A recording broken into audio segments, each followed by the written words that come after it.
أشهد أن لا إله إلا الله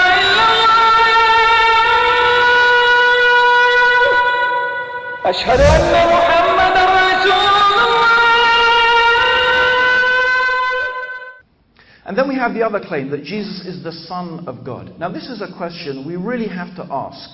What does a person mean by that? Words have meanings. What does it mean?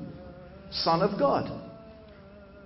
Now I know what it means about my son. I know what my son is. My son is the product of an intimate act that took place between me and my wife. And a son was born. Okay, that's my son. Yes, we all understand what that means. So do we mean that God literally begat? The word begat meaning sired. If God literally begat a son, that means God must have had intercourse. God must have begat a son means God must have had intimate relations with a woman. Of course, this is the very question the Quran asks. If Allah, God, had a son, then who is Allah's wife? If Allah had a son, who is his wife? Because God must have had intimate relations to have a son, literally. So most people would agree, no, we don't believe that. That's not what we say. We don't believe that Jesus is literally the Son of God. Okay, so what do you claim then? That God adopted Jesus as a son? Now again, we want to know, does that have any real meaning? So for example, if I brought along today a little poodle, okay, and I say, here's John, my son. Okay, now I know the Arabs in the audience are going to find this particularly funny, but for us English, you know, there are some English people who, believe me, they love their dogs more than they love their kids. Okay, but even so, if someone said, this dog is my son, even if they were English, you'd still say, no, wait a minute, that's a dog and you're a human being.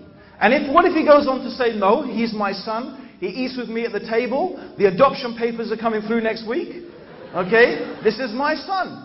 And you would say, look, you're a human being, that is a dog. You can't take a dog as your son. You have to take a human being as your son. Something like you. Yes? That's what we understand. It doesn't mean anything. It's an absurdity. In fact, you know how we insult people? We say, Ibn Qalb, you son of a dog. Huh? You say that someone is the son of a dog. Even in American they have it, you son of a dog. Okay? They have that. Okay, and the reason they have that is because you equate a human being with being like something that is less than a human being. So believe me, when the Prophet ﷺ, the messenger of God, who Allah sent to clarify the truth of all of these things, Muhammad, he said that Allah said, the son of Adam has insulted me. This is what Allah said. The son of Adam has insulted me and he had no right to do so. What right do we have to insult God? And as for our insulting God, that is our saying that God has a son. That is our saying that God, because we are not anything like God. We are small little specks. I flew in an aeroplane for 24 hours over the surface of this earth. I looked down from all the way up there and humanity became what? Little specks. On an earth that is a little speck.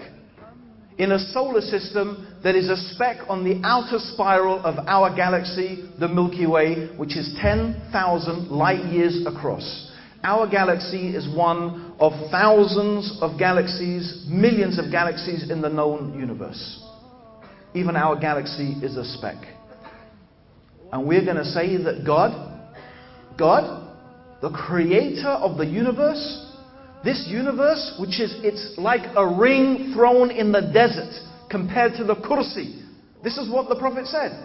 This universe is like a ring thrown in the desert compared to the kursi. And the kursi is like a ring thrown in the desert compared to the arsh, meaning the throne of God.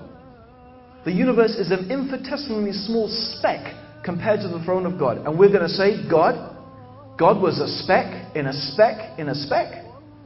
God's son was a speck. That is insulting God. There is no doubt.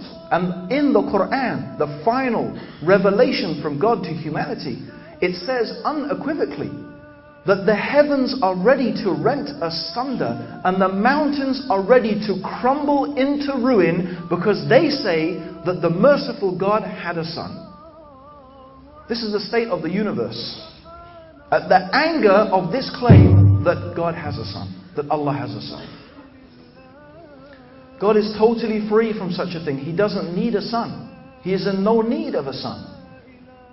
And He is in no need to kill an innocent human being in order to forgive people's sins. All you have to do is to recognize that you have done something that is offensive to God, and from the bottom of your heart seek and pray and beg for His forgiveness. And the first thing that one should seek and pray and beg forgiveness for is attributing such an evil thing to God. By claiming that the all-wise, all-knowing, eternal, ever-living God became a man is in fact amongst the greatest crimes that ever a human being could ever commit.